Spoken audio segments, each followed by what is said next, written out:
อ้าวโอนเงินให้เจ๊ด้วยนะวันนี้นะถ้าเฮียเข้ามาบอกเฮียด้วยว่าเจ๊ออกมาข้างนอกโอนสัก500,000พอเพราะว่าเจ๊ใช้วันเดียวจ้ะเดี๋ยวเจ๊มาธุระเดี๋ยวบ่ายเจ๊เข้าไปนะโอเคจ้ะ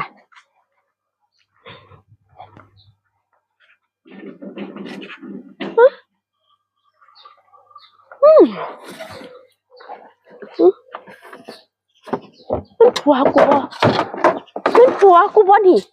ฮะไอ้สมเพียรบ่ไอ้สมเพียรบ่แมนครับเจ้าจำคนผิดแล้วเอาสิว่าจำจังไหนผิดเด่นผัวเก่ากูตอนฮะไอ้สมเพียรบ่แมนครับโอ้ยเจ้าจะว่าบ่แม่นมันนี่ข่อยเว้ากับเจ้าเบิ่งกระดูกออกมานี่เจ้าคือมาเฮ็ดแนวนี้เอาฮะเจ้าบ่มีเงินมีทองที่เจ้าคือมาเฮ็ดแนวนี้โอ้ยข่อยก็หากินไปจังซี่แล้วแต่เจ้าบ่เป็นบ้าพร้อมตินี่ฮะเป็นบ้าจังไหนข่อยครบ32บ่เจ้าเป็นบ้าบ่นี่เป็นบ่ได้เป็นข่อยเป็นคือเก่าข่อยนั่นล่ะโอ้ยอ้ายมันตกนั่นล่ะข่อยบอกแล้วคันฟ้าข่อยมีประโยชน์ประยาหยังบ่เบิ่งในเปียงข่อยร่ำรวยอีพี่เอ้ยเบิ่งสอยทองร้องย้ายข่อยบ่อึดบ่อยากใส่บ่เบิดเด้นะเต็มเฮียนข่อยอยู่ข่อยบ่คือเก่าดิเอาเจ้าว่าข่อยบ่คือเก่าดิเฮ็ดหยังมาเจ้าคือข่อยได้ผัวรวยข่อยบอกให้ไปอยู่น้ำข่อยข่อยบ่เว้าดอกเรื่องโชคดีข่อยซ้ำรวยล่ะเอาเงินทองข่อยใส่มื้อละ4-5เจ้าเจียวข่อยไปเฮ็ดหยังโอ้ยเจ้าคิดว่าหยังเลยนี่คนสิเอาเจ้าไปเฮ็ดหยังเจ้าข่อยไปเป็นผัวอีกฮะว่าอายคนเนาะซ้ำนี่สิมาเป็นผัวสิเอาไปหยังข่อยว่าสิอึดผู้ชาย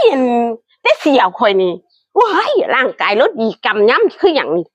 โอ้ยเจ้าก็ยังใส่รถคือเก่าอยู่เนาะโอ้บ่ใส่นี่ข่อยเฮ็ดหยังเนาะรถคันเก่าคือเก่าอยู่เจ้ายังบ่พัฒนาเจ้าของนี่ข่อยก็พัฒนาแล้วเด้นี่ก็ได้โอ้ยข่อยว่าเจ้าข่อยจำเจ้าบ่ได้ข่อยว่าเจ้าเป็นผีบ้าดิผีบ้าหม่องใดข่อยบ่ได้ข่อยก็ปกติทุกอย่างนี่แหละเจ้าก็หาเว้าให้ข่อยไปอยู่น้ำข่อยข่อยบ่อึดเงินอึดทองแล้วไปอยู่น้ำข่อยสิเลี้ยงเจ้าดอกเจ้าเดี๋ยวข่อยไปเฮ็ดหยังข่อยก็สิเอาเจ้าไปเฮ็ดงานบ้านงานหยังเฮาธรรมดานี่ล่ะไปถูไถน้ำอาบน้ำอาบหนองนี่ล่ะถูหลังถูโอ้ยไปอาบน้ำให้หมูให้หมาข่อยอยู่เฮียนโอ้ยเจ้านี่ก็เลยเนาะไปถูหลังโอ้ยไปอาบน้ำให้หมาขนหมา11 ตัวผลยันข่อยเลี้ยงหมาหมาหลายเนี่ยหมาพันธุ์เนี่ยผัวข่อยมักหมาเนาะเอาไปเก็บไปขี่รถข่อยพุ่นข่อยสิเก็บเสียผ้าไปอยู่น้ำข่อยเฮ้ยจะเป็นกูต้องมาหลับเลี้ยงอีกแล้วเนาะว่าเป็นยากับจังสี่ล่ะป้ากูแล้วมันได้ดีบ่กูถามมึงก็ดูเฮ้ยคันว่าป้ากูเนี่ยมึงรวยเลยบอกกันนี่มึงรู้บ่กูไปดูดวงใสนี่เขาว่าแต่กูห่างกูมีอันนี้มีว่ะ